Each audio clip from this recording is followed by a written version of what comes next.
All right, guys, I'm Doug Spatafor. That's head wrestling coach Scott Moore. That means one thing. It's Monday morning. It's time for the Monday Matt Town wrap-up. Coach George Mason, last Thursday, we went down to Fairfax, Virginia. We took care of business. The final duel of the season. We won 6 bouts on the night, 4 of the last 5. The guys rallied. Tell me about that. That's big, the 9th win of the season. Yeah, it was a great match, traveling down to George Mason. It was a makeup duel for a snow date earlier in the year. And wrestling a tough George Mason team. They were at full strength this week. A lot of tough competitors on the program, and started off a little rough in the beginning. Had a couple losses at the beginning of the match, but I tell you what, we rallied in the end. Cody Wheeler with a big win over Tayshawn Anthony at 141. Got the troops rallied. Really built the momentum into the match. Dan Neff with a hard-fought 3-2 win over Rollo at 149. Cody Cord's freshman coming out with a big win over Patrick Davis. I think that was sort of the cap of the match that really put us, that we knew we were going to win the duel from that point on. And, down the home stretch with Phil Sprankle and Tristan Sponsel with Tech Falls, can't say enough good things about those guys, the way they wrestled, going out to score points, dominating, knowing he knew bonus points to win the duel. Then Brad Emmer come out, almost had the win, got turned in the second period, kind of made the difference in the match. But being able to pick a good win up against those guys, last duel of the year, equaled the record to 9-9 for the season. Hard-fought win by the Bald Eagles. Excited about where that leads us going into EWLs. Coach, let's talk a little bit about more about a guy you mentioned, Cody Wheeler, a senior. Struggled a little bit this year with injuries, but has all the talent in the world. I mean, really, he kind of catapulted the team to victory last Thursday.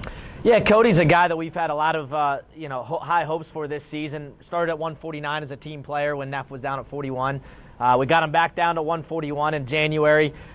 He's just kind of been building, and we knew that eventually he was going to find those ways to win matches, and had some tough matches in the EWL, found a couple good wins as well. But I think he's really hitting his own right now, staying healthy, training hard, really feeling good at that 141-pound weight class. And he's a guy that's a dark horse in the conference. I really think he could go in and win it all for us.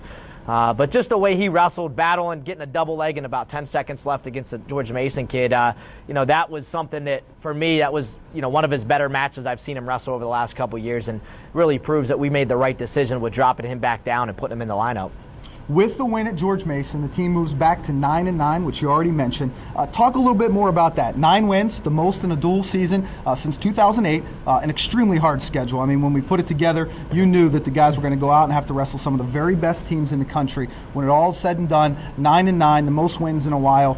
You have to be proud of the guys. Yeah, we started the year off wrestling Penn State, Nebraska, and Purdue, so we certainly challenged ourselves. And I know I wanted to put a tough schedule in front of our program and see what these guys could do with it. And, in the end, our guys rebounded. We had a lot of good wins throughout the year. We overcome some injuries, a lot of adversity, being without a heavyweight for a while, having some minor setbacks, obviously, with Gavlock getting hurt, Penn State, first duel of the year, tearing his ACL.